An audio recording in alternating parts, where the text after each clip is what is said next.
Okay, so picture this. You've got Aristotle as your mentor, Yeah. right? And then you get to step into his pretty massive philosophical shoes and lead the Lyceum. Talk about pressure. Yeah, no kidding. Today, we're diving deep into the world of Theophrastus.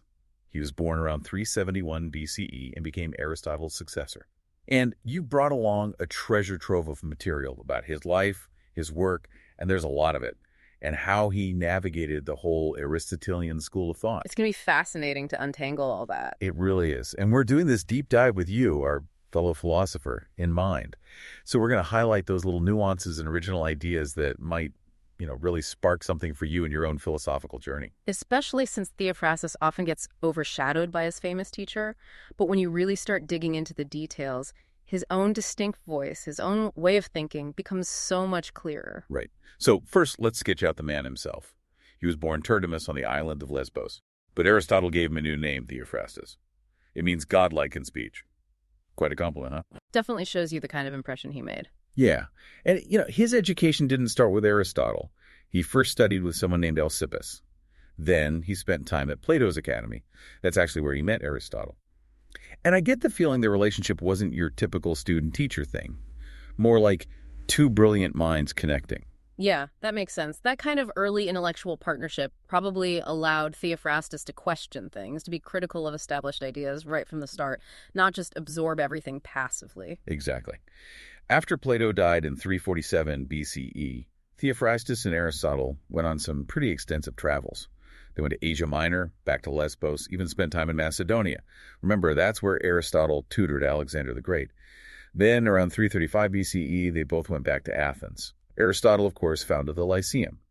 But here's where things get really interesting.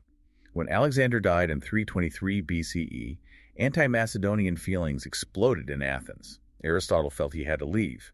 Guess who took charge of the Lyceum? I'm guessing Theophrastus. You got it.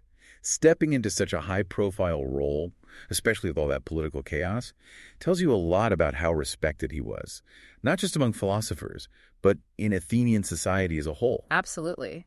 And he led the Lyceum for something like 35 years, and under his leadership, it actually grew, maybe even became more formally organized. Imagine lecturing to 2,000 students. Wow. Some of his students went on to become pretty influential figures. Arcesilaus, the skeptic, was one of them, and the comic playwright Menander. Even Demetrius of Phalerum, a spaceman who actually helped protect Theophrastus during a time when philosophers were being targeted. Yeah, we often forget that the pursuit of knowledge, especially back then, could have serious real-world consequences. Those accusations of impiety and the laws that restricted philosophical schools show you just how high the stakes were. Right. But Theophrastus faced those challenges head-on. He even spent a year in exile before the law was repealed. Eventually, around 287 BCE, he died. And you know what's amazing? We actually have his will, thanks to Diogenes Laertius. Seriously, that's incredible. It is. And this will is super important. It details how he left his massive library, and I mean massive, to his student Nellius. And get this, the collection included the manuscripts of Aristotle himself, which Theophrastus had inherited. Talk about a gift to future generations of philosophers. That act of preserving Aristotle's work alone is a huge contribution to the history of philosophy. Who knows what we might have lost without Theophrastus' foresight. Okay, now let's dive into the sheer volume of Theophrastus' own writing. We're talking about a prolific guy. Diogenes Laertius tells us he wrote over 200 treatises.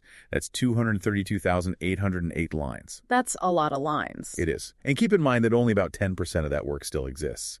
But what we do have covers just about every branch of philosophy you can think of. Logic, metaphysics, physics, psychology, biology too, zoology and botany. Then there's ethics, politics, rhetoric, poetics, even music. Talk about a wide-ranging intellect. He was clearly engaged with every big question about existence, knowledge, and the natural world. Absolutely. And it's interesting, right? Because some of his writings were just for internal use within the Lyceum, like lecture notes maybe or working papers. But others were meant for a wider audience. So he was committed to both the rigorous academic side of philosophy and making it accessible to more people. I like that. Me too. And it brings us to this key question that always comes up when a major figure follows a philosophical giant. Was Theophrastus simply a follower, a systematizer of Aristotle's ideas, or was he a genuinely original thinker? It's a tough question. I mean, even ancient sources give you mixed answers. People like Boethius and Simplicius paint him as more of an organizer and explainer of Aristotle's system. But then you have figures like Quintilian suggesting he disagreed with Aristotle pretty often and offered his own unique perspectives. And modern scholars, well, they tend to see it as more nuanced. They recognize Theophrastus definitely worked within the whole Aristotelian framework. But he wasn't afraid to develop, to refine, and sometimes even challenge aspects of his mentor's work. So not a complete break, but an evolution, an expansion of the system from within. Exactly. And as you mentioned earlier, his approach probably differed depending on the specific philosophical area he was exploring. Definitely. It wasn't a one-size-fits-all kind of relationship with Aristotle. Let's jump into some specifics, starting with logic. It's fascinating that Theophrastus actually wrote more treatises on logic than Aristotle, even though they often covered similar ground. What I find really cool as a philosopher is how he took Aristotle's work on syllogisms and made it even more precise. Like, he made this clear distinction between singular and particular propositions. He argued that not every B is A has a different logical meaning than some B is not A. Seems subtle, but it has big implications for how we understand negative statements. Yeah, that attention to detail is impressive. And he introduced propositions by transposition, like a man is not just, and established that universal negative sentences can be converted. These might seem like minor tweaks, but they really advance our understanding of how different types of statements logically relate to each other. It's like he's giving us a more refined set of tools for analyzing arguments. Exactly. Then there's his addition of 5 new syllogisms to Aristotle's first figure, and he reordered the second and third figures based on how complex it is to reduce them to the first. This shows he was deeply engaged with the very mechanics of syllogistic reasoning. He wasn't just taking a system and applying it, he was actively trying to improve it. Right. Now, what about those prosleptic syllogisms with their unusual prosleptic premises?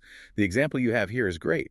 Whatever holds of every man, of all of that substance holds. Animal holds of every man, therefore substance holds of every animal. Yeah, those are interesting. You've got 3 terms, 2 are definite, and 1 is indefinite. And sometimes these syllogisms can't be neatly reduced to those standard categorical forms. So it's like he was pushing the boundaries of logic, exploring different ways of reasoning. He was going beyond that basic subject-predicate structure. And it sort of anticipates later developments in logic that focused on the complexity of relations. Exactly. It's like he saw the limitations and was already hinting at ways to move beyond them. Then we've got his exploration of hypothetical syllogisms. They deal with conditional and disjunctive propositions. Scholars still debate the specifics, but these forms look a lot like early versions of those fundamental rules of inference, like modus ponens and modus tollens. So even if he wasn't working with fully fledged propositional logic like the Stoics, he was laying the groundwork for it. He was starting to think about arguments in terms of relationships between entire propositions, not just their internal structure. And his wholly hypothetical syllogisms, those chains of conditional statements, just emphasize that interest in exploring hypothetical reasoning. Agreed. And then in modal logic, he actually seems to differ from Aristotle. He redefined possibility so it doesn't automatically mean something is not necessary. And there's that in priorum rule for mixed modal syllogisms. Basically, the conclusion takes on the weaker modality from the premises. It shows a pretty sophisticated grasp of how necessity and possibility work together in arguments. It's a subtle shift, but an important one. He's moving away from a strictly either-or view of necessity and contingency, recognizing more shades of possibility. Okay, should we move on to metaphysics and physics? Let's do it. His Metaphysics, or On First Principles, is a crucial early work. It dives into the very foundations of natural science and how they connect to the world we experience.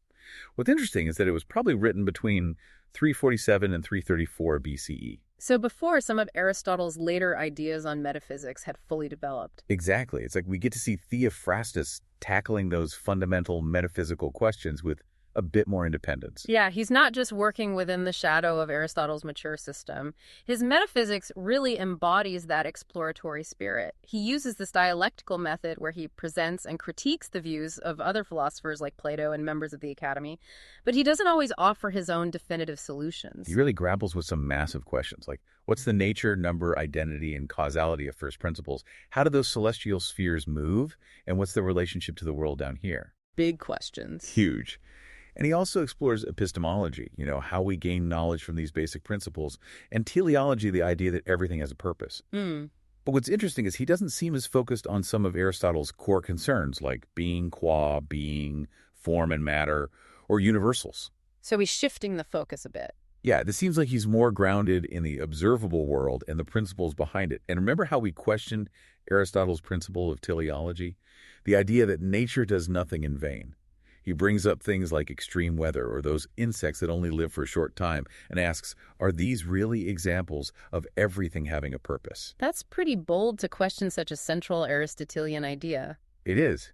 He's not outright rejecting teleology, but he's saying, hold on, maybe we shouldn't apply it universally. Let's consider other explanations too. It shows real intellectual independence. Absolutely. And then there's his idea of the universe as this interconnected organism. He uses terms like connection, synaphe, and partnership, koinonia. This challenges Aristotle's division between the celestial and the sublunary spheres, and it challenges Plato's dualism. Right, he's envisioning this unified, living, maybe even divine cosmos.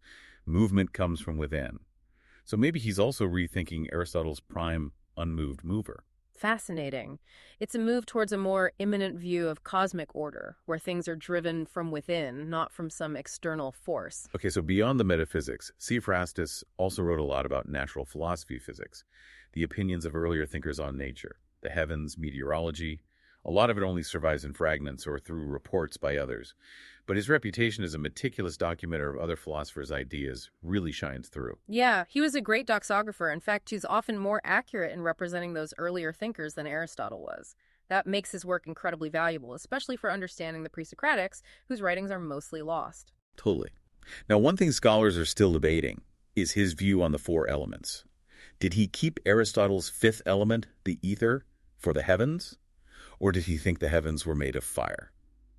Intriguing question. Yeah, he definitely emphasized fire or heat as the active element in the universe, which differs from Aristotle's view that both heat and cold are active principles. He even distinguished between heavenly and terrestrial fire. So he's got a more complex understanding of this element. Yeah. And he offers alternative explanations for things like how wind is composed, why the sea is salty, and the processes of rainfall and condensation. Again, different from Aristotle. Always pushing the boundaries. Now, his view of time as an accidental attribute of motion, that might seem like a minor adjustment to Aristotle. But his analysis of place is more radical. He questions Aristotle's definition of place as the inner boundary of the surrounding body. And what does he propose instead? He wonders if place could be the arrangement and position of something within a larger, ordered whole. It kind of leans towards a relational understanding of place, an idea that's still debated in philosophy today. Wow, so he's engaging with ideas that are still relevant centuries later. Exactly. Now let's move on to psychology. He wrote On the Soul, a commentary on Aristotle's De Anima. And just like in his metaphysics, he identifies problems, suggests distinctions, and clarifies some of Aristotle's trickier ideas, like the idea of perception as receiving sensible form without matter. So he's not just summarizing, he is actively trying to improve Aristotle's framework. Absolutely. And his questions about Aristotle's theory of intellect are particularly interesting. How is intellect different from matter? What about the distinction between the passive and productive intellect? Big questions in psychology. Right. He suggests that the passive intellect receives universal forms while matter receives individual forms. Okay, so there's some refinement happening there. Yeah. But how he sees the relationship between those two intellects is up for debate. Some think he views them both as inherent parts of the soul, while others say he sees the productive intellect as something separate and transcendent. Like the light that makes potential knowledge visible. Exactly. It's a cool analogy for how we understand things. It is. We're also lucky to have some insight into Theophrastus' theory of knowledge, thanks to Sextus Empiricus. He says there are two main sources of knowledge, sensation, aesthesis, and thought, noesis, and the ultimate test of truth. Self-evidence, to Enargis. He describes a whole cognitive process, right? You start with sensation, then you have memory, fantasia, that's imagination, and then you have a rational fantasia that's connected to judgment and reason. This leads to understanding and intellect, and finally you get concepts, knowledge, and skill. That seems like a big development from Aristotle's theory, especially in how he distinguishes between different levels of fantasia. Right. There's basic fantasia, which comes directly from our senses.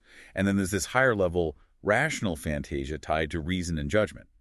It shows a sophisticated understanding of how our minds work. Totally. And his work on the senses, or on sensations, is a gem. He dissects the theories of perception put forward by all sorts of philosophers, from Parmenides to Democritus and Plato. This work is amazing, not just because he gives us these detailed summaries of earlier theories, but because he also critiques them. And he uses this systematic method of division to compare different viewpoints. Like, does perception happen through similarity or contrast? Is it different from thought? It's not just a list of opinions. It's a true example of peripatetic dialectic, engaging critically with the history of ideas. And scholars really appreciate how accurate his reconstructions are, often even better than Aristotle's own accounts. It shows you his commitment to both historical scholarship and philosophical analysis. Okay, shifting gears to biology. Theophrastus's monographs on botany, inquiry into plants, and plant explanations are monumental. They're considered the first systematic organization of the plant kingdom, and they influenced botany for centuries. We only have a few surviving works on human physiology, and even fewer on zoology, which is a shame. It's amazing how detailed and systematic his inquiry into plants is. Over 550 plant species described in meticulous detail. And in Plant Explanations, he's trying to figure out the causes and principles behind plant characteristics. He really laid the groundwork for botany as a science. In his work on human physiology, he generally sticks with Aristotle's framework, the four qualities, the heart as the central organ. But he puts a lot of emphasis on pneuma breath, or vital spirit. It might be a subtle difference, but it's there. Yeah, that focus on pneuma might indicate a slightly different view on how physical and mental functions interact within us. Now, his zoology is less documented, but it seems he was more interested in animal behavior and its causes than just anatomy. Interesting. So he's complementing Aristotle's focus on anatomical description. Right. He explored animal variations due to the environment, how swarming creatures behave, the psychological similarities between humans and animals. He looked at hibernation and reproduction. And his observations on animal behavior are particularly insightful. Like how? Well, he saw a greater connection between animal and human behavior than Aristotle did. He thought animals were capable of intelligent actions, even some basic reasoning. So he's challenging that sharp distinction Aristotle made between human rationality and animal minds. He even had this concept of a natural relationship between humans and animals. He said we share desires, anger, reasoning, sensations. Makes sense. And this perspective actually led him to oppose animal sacrifice. He thought it was unjust because animals are sentient beings with souls. Wow, that's a pretty progressive stance for his time, especially compared to Aristotle, who didn't think animals had moral standing. Okay, ready to tackle ethics and politics. Definitely. Theophrastus was interested in a lot of the same things as Aristotle: virtue, happiness, emotions, pleasure, friendship. But he also looked at specific topics like marriage, the challenges of getting older, wealth, and the idea of retribution. He agreed with Aristotle that virtue is a mean between extremes, right? Yep. He uses great examples like contrasting someone who talks too much or too little with someone who speaks appropriately. And he stressed the importance of practical wisdom in guiding virtuous action. That's very Aristotelian. But his idea of justice seems closer to what's in the Eudemian ethics. Interesting. Now, his work Characters is a bit different from Aristotle's more systematic approach to ethics. It's a collection of these short, often funny sketches of negative character types, like the loquacious man, the insensitive man, the boastful man. It's a fascinating glimpse into the social dynamics of Athens back then. Yeah, it's more about observable behavior than deep psychological analysis. But its impact on later character studies and literature is undeniable, and the fact that it was preserved in rhetorical manuscripts suggests it was also used for understanding and portraying human behavior in persuasive speech. Theophrastus also believed that education and habit were crucial for developing good character. He thought you could train your emotional responses and learn to act according to ethical principles. So he's not just saying virtue is something you're born with, it's something you cultivate. Exactly. But he also thought that virtue could be lost if circumstances were bad enough. And he even questioned if virtue alone was enough for happiness. He recognized that luck plays a big role in human flourishing. So even though he valued contemplation, he was more realistic, maybe even more empathetic about the human condition than Aristotle. Definitely. And when it came to emotions, he agreed with Aristotle that there are complex things involving physical changes, thoughts, desires, and behaviors. He used anger as an example to show how all those elements are interconnected. But he went further and tried to distinguish emotions in terms of more and less. Like rage would be a more intense degree of anger. It's like he's trying to analyze emotions on a Yeah, spectrum. exactly. But we don't have enough surviving material to fully understand what he meant by that. Now, in politics, he was influenced by Aristotle, of course. He covered similar ground, like the ideal state and the nature of laws, but he also explored new areas like political customs and how to educate a king. And he was just as thorough in his research as he was in his other work. What's fascinating is his huge treatise, Laws, 24 books. He compares and critiques the laws of different Greek states, covering all sorts of legal institutions. Yeah, it seems like he meant it to be a practical guide for lawmakers. He recognized that laws can't completely control the future, and he emphasized the importance of kairos, seizing the right moment in political decisions. That focus on practical application and the role of context is a very pragmatic approach to politics. Right. But some scholars say his political writing isn't as systematically rigorous as Aristotle's. Maybe not in terms of overarching theory, but that comparative study of legal systems would have been an invaluable resource for anyone trying to actually govern. Okay, last but not least, rhetoric, poetics, and music. Theophrastus was highly respected for his work on rhetoric. Even Cicero and Quintilian mention him. He builds on Aristotle, of course, following his categories of rhetoric and the parts of a speech. He distinguished between speech that's aimed at an audience, like poetry and rhetoric, and speech that's focused on facts, like philosophy. Right. And in his treatise on style, he adds correct Greek, Hellenismos, as a fourth essential virtue of style. So on top of clarity, correctness, and appropriateness, you also need to use pure, grammatically correct Greek. Shows you how important linguistic precision was becoming at the time. He also emphasized delivery more than Aristotle did. In fact, he wrote a whole treatise on it, though it's lost now. He focused on things like voice pitch and body language, even facial expressions. His work helped establish delivery as a crucial element of rhetoric. What about music? His writings on music are mostly lost, but they were well regarded in his time. He challenged the earlier theories that defined pitch in purely quantitative mathematical terms. He argued for a more qualitative understanding.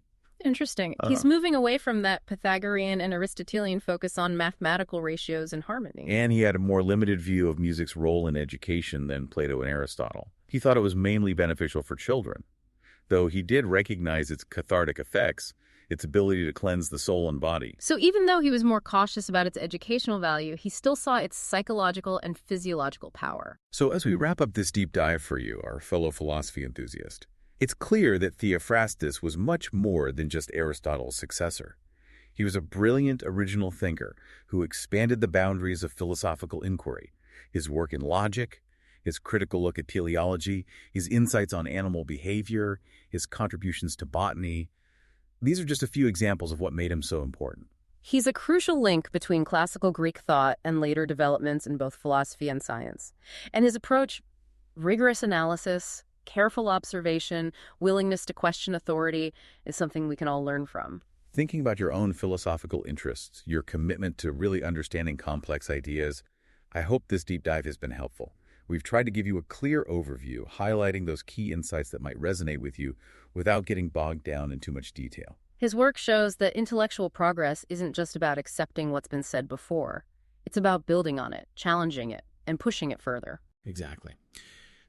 And here's a final thought for you to ponder. Theophrastus inherited this monumental philosophical system from Aristotle, but he wasn't afraid to question its core ideas and explore new territory. What areas of knowledge today might benefit from that same kind of critical thinking and a desire to expand our understanding? Maybe if we think about the interconnectedness that he saw in the natural world, it could give us some fresh perspectives on the challenges we face today. It's something to think about, isn't it?